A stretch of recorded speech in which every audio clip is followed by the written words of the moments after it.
মোৰ দেউতাই চলাই গৈছিল কিন্তু এই দায়িত্ববোধত আমাৰ বংশ পৰম্পৰাভাৱে মোৰ ককা দেউতাৰ দেউতা তেওঁ এজন গ্ৰামীণ সেইটো সময়ত 1918 চনৰ ডকুমেণ্টাৰী প্ৰুফত আমি ক'ব পাৰোঁ তেওঁ সেইটো সময়ত এজন গ্ৰামীণ কবিৰাজ আৰু ডক্টৰ বুলি আছিলে আমাৰ দেউতায়ো মোৰ দেউতাও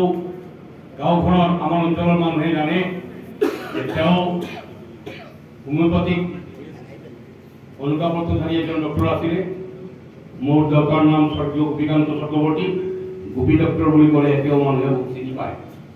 সেইটো সময়ত চিকিৎসা ব্যৱস্থাৰ কাৰণে মোৰ দেউতা বৰ্তমান যিটো শংকৰদেৱ নগৰ হোজাই জিলাৰ সদৰ স্থান তেতিয়া মোৰ দেউতাৰ অৱদান যথেষ্ট আছিল সেইটো সময়ত য'ত ডক্টৰৰ বহুত অভাৱ আছিল মোৰ জনামতে মোৰ দেখা যিহক মই